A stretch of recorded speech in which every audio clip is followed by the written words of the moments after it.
Hello guys, আজকে আমরা যাব দাদা বৌদির বিরিয়ানি খেতে। অনেক দিন ধরেই শুনেছি, একবার আগে খেয়েছিলাম অনেক দিন আগে। তো চলো, এখন সবাই দেখছি দাদা বৌদি দিবাপি বিরিয়ানি, অনেক রকম বিরিয়ানি ট্রাই করছে, তাই ভাবলাম আজকে আমরাও যাই। তো গরমটা একটু কমেছে বলে তাই যাচ্ছি। আমরা শ্রীরামপুর থেকে ফেরিঘাটে এসেছি, এসে লঞ্চে উঠে পড়েছি।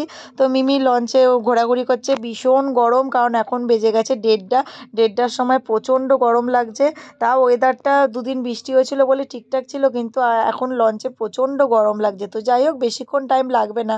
তো লঞ্চটা ছেড়ে দিয়েছে, এখন হালকা হালকা হাওয়া দিচ্ছে, তাই খুব সুন্দর লাগছে। আমি প্রীতমকে বলছিলাম যে নৌকা করে যাওয়া যাবে না, প্রীতম বলছে না, নৌকা চলে না। নৌকা দেখে বেশ ভালো লাগছিলো। তো দেখো, জেটির কাছাকাছি চলে এসছে। এই জেটিটা দিয়ে যেতে আমার যে কি ভয় লাগে, কারণ এখানকার জেটিটা খুব একটা মানে আমাদের শ্রীরামপুরের জেটির মতো না। তো যাই হোক, তাড়াতাড়ি যাচ্ছি, কারণ জানি অনেক লাইন পড়বে মনে হয়, কারণ সবার ভিডিওতে দেখেছি অনেক অনেক লাইন পড়ে। তো তাড়াতাড়ি করে যাচ্ছি। এই অটো আমরা পাইনি, তাই টোটোতে চলে যাচ্ছি ব্যারাকপুর স্টেশনের কাছেই হচ্ছে দাদা বৌদির বিরিয়ানি। তো দেখো, আমরা চলে এসেছি। এসেই তো আমাদের মাথায় হাত, সেই কত বড় যে লাইন পড়েছে, মানে মোটামুটি বোধহয় এখন 2:15, তো 4টে বাজবে লাইনে দাঁড়িয়ে। কি লাইন, হোটেলের লাইন। হোটেল না, আমরা মানে করতে এসেছি আজকে। 2:15 থেকে 3:15 পর্যন্ত লাইনে দাঁড়িয়ে আছি। 1 ঘন্টা হয়ে গেল, এখনও মানে বিরিয়ানির দোকানের কাছাকাছি সব এসছি। এখনও প্রায় আধ ঘন্টা লাগবে, হয়তো 4টেই বেজে যাবে। সেই 2টোর সময় এসছি, দাঁড়িয়ে আছি। আমাদের এতটা মানে বাজে অভিজ্ঞতা হলো আজকে, আমি আর জন্মে কোনো দিন আসবো না দাদা বৌদিতে বিরিয়ানি খেতে, এত লাইন দিয়ে। তো দেখো, মোটামুটি কাছাকাছি এসছি।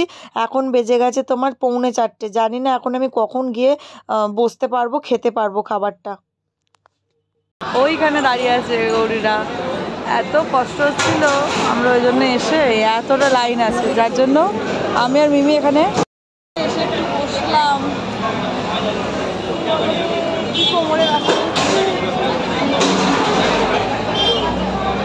তো আলটিমেট এখন 4টে বেজে গেছে, আমাদের ডাকা হলো, এখন আমরা লাইন পেয়েছি। এখন ওপরে এলাম লিফটে করে এসেই আগে দেখছি কি অর্ডার করা যায়। তো আমরা এখানে অর্ডার দিলাম 2টো মটন বিরিয়ানি, একটা মটন কালাভুনা, আর এক প্লেট হচ্ছে ক্রিসপি চিকেন। ওটা হচ্ছে স্টার্টারে অর্ডার করেছি। তো এখানে এই দাদা বৌদির এই ইয়েটা ছিল, লাইটটা, তো এটাই একটু ভিডিও করে নিচ্ছিলাম। কি করব, এখন একটু তো বসতে হবে। অর্ডার করেছি, খাবার যতক্ষণ না আসে, তাই ভাবলাম একটু ভিডিও করে তোমাদের সাথে শেয়ার করি। তোমরা অনেকেই দেখেছো, অনেকে এসেছো জানো, তবুও আমি ভাবলাম যে আমিও একটু দেখিয়ে নিই, কী আর করবো। যাই হোক, মেনু কার্ডটা একটু দেখে নাও চটপট করে, কীরকম কী প্রাইস আছে। তো মোটামুটি ভালোই দাম আছে, খুব কম নাও খুব বেশিও নয়। যাই হোক, তো এখানকার অ্যাম্বিয়েন্সটাও খুব সুন্দর লাগলো। এটা আমরা দোতলা 2nd ফ্লোরে এসেছিলাম, 1st ফ্লোরে আমি কোনোদিন খাইনি। তোমরা যদি কেউ কোনোদিন খেয়ে থাকো জানিও। আর এখানে অনেকজনের বার্থডেও হচ্ছিল দেখলাম। তো এখন আমি কি করবো, এখনও খাবার দিচ্ছে না বলে বসে আছে, আর ভাবছি কতক্ষণে দেবে। আমাদের পেটে তো ছুঁচোয় একদম ডাকাডাকি পেরে দিয়েছে। তো সেই জন্য কি আর করব, একটু ঠান্ডা জল খাই। জলের বোতলটা যখন দিয়েই গেল, তো আমি সবাইকে জল ঢেলে ঢেলে মানে জলই দিচ্ছি আর কি করা যাবে। তো যাই হোক, একেই প্রথমত দেরি হয়ে গেছে, তার ওপর কীরকমভাবে লেট হচ্ছে দেখো। আমরা ফার্স্টে অর্ডার দিয়েছিলাম স্টার্টারে ক্রিসপি চিকেন, সেটা না দিয়ে আমাদের প্রথমেই বিরিয়ানি দিয়ে দিয়েছে। তো আমরা বললাম কি বিরিয়ানি কেন, আমাদের স্টার্টার কই? তো তখন আবার বিরিয়ানিগুলো তুলে নিয়ে গিয়ে বললো একটু তাহলে ওয়েট করুন, স্টার্টার দিচ্ছি। তখন প্রায় বেজে গেছে 4:30। ভাবো তার মানে কি অবস্থা এখানকার। তো যাই হোক, তারপরে নড়ে চড়ে দিয়ে গেছে ক্রিসপি চিকেন। তো এবার খেয়ে দেখি এর স্বাদ কীরকম, কারণ এত দেরি হয়ে গেছে, মানে আর খাওয়াটা পুরো খিদে পুরো মরেই গেছে। মানে এত বাজে অভিজ্ঞতা হয়েছে আমার এবারে দাদা বৌদিতে গিয়ে, কোনো দিন আমি আর যাব না সত্যি, মানে এরকম রবিবার তো যাবই না। তো যাই হোক, তারপরে দেখো ক্রিসপি চিকেনটা খাচ্ছি, খেয়ে দেখছি বেশ মোটামুটি ভালোই হয়েছে। তবে ঠান্ডা হয়ে গেলে একটু শক্ত হয়ে গেছিলো, কারণ মিমিগুলো পরে আমি খাচ্ছিলাম যখন দেখলাম শক্ত হয়ে গেছে, হয়তো এরকমই হয়। তো গরম গরম বেশ ভালো লাগছিলো, টকটক ঝালঝাল মিষ্টি মিষ্টি, আর কোয়ান্টিটিও বেশ ভালোই ছিল। আমাদের 4 জনের বেশ অনেকটা করেই হয়ে গেছে, পরিমাণ দেখতে পাচ্ছ বেশ একটা করে গেছে। বাট গৌরীর এত খিদে পেয়ে গেছে, খেতে গিয়ে তো ফেলেই দিয়েছে একটা চিকেন আর কি। তো স্যালাড দিয়েছিল, সাথে দিয়েছিল ধনেপাতা, পুদিনা পাতা, কাঁচা লঙ্কা দেওয়া একটা চাটনি, আর আমরা 2 প্লেট যে মটন বিরিয়ানি নিয়েছিলাম সেটা এবার দিয়ে গেছে সে অনেকক্ষণ পরে আর কি। ক্রিসপি চিকেনটা খাওয়ার প্রায় 10-15 মিনিট বাদে, মানে প্রায় 5টা নাগাদ আমাদের দিয়ে গেছে। তো মটন বিরিয়ানিটা তো গরমই থাকে, আর মটনটা খুব সফট ছিল, আর সাথে দিয়ে দিয়েছে কালা ভুনা মটন, যেখানে 4 পিস মটন ছিল। দামগুলো আমি ঠিক বলতে পারবো না, কারণ মোট আমার 1300 টাকা মতো বিল হয়েছিল।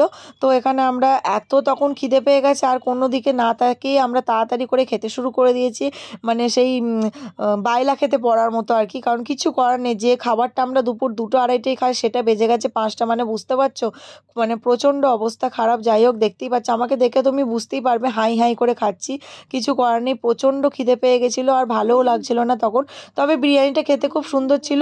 তো যাই হোক, যেহেতু অনেকটা বেলা হয়ে গেছে, ওই 2 প্লেট বিরিয়ানি আমরা 4 জনে খেয়ে শেষ করতে পারিনি। মিমির কথা তো ছাড়ো, মিমিও খায়নি, আমিও খেতে পারিনি, প্রীতমও একটু খায়নি, গৌরীও খায়নি। তো এই হচ্ছে বিল, তোমাদের বললামই 1300 টাকা বিল নিয়েছে। তো ওই 4টে টোটাল বিল হয়েছে 1300 টাকা।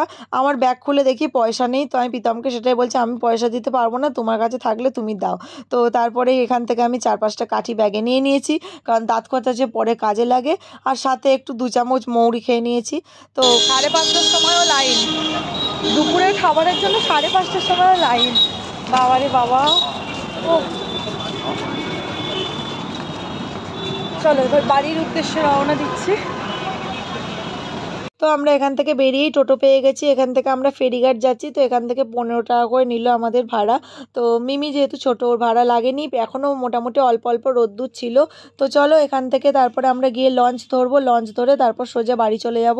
তো এখানকার রাস্তাটা দেখো এত সুন্দর, মানে ওই চিড়িয়া মোড় থেকে আমাদের ফেরিঘাট যাওয়ার যে রাস্তাটা, সেই রাস্তাটা পুরো কি সুন্দর ফাঁকা ফাঁকা থাকে, আমার তো বেশ ভালো লাগে। তো তারপরে আমরা ফেরিঘাটে চলে এসেছি। এখন দেখো সূর্যটা মানে অস্ত যাচ্ছে, তো এত সুন্দর লাগছে দেখতে, আর গঙ্গায় আলোটা পড়েছে, মানে সূর্যের যে আলোটা সেটা এত সুন্দর লাগছে। তো লঞ্চ এসে গেছে, চলো বেশিক্ষণ দাঁড়াতে হয়নি। তো আমরা একটা কোল্ড ড্রিঙ্কস কিনেছিলাম, না হলে হজম হচ্ছিল না, আসলে অবেলায় খাওয়া হয়েছে তো শরীরটা খুব আইঢাই করছে। তো চলো আজকের মতো ভিডিওটা এই পর্যন্তই। তোমরা কারা কারা দিবাপির বিরিয়ানি খেয়েছো কিংবা কারা দাদা বৌদি খেয়েছো অবশ্যই কমেন্ট করে জানিও, কোনটা ভালো সেটাও জানিও।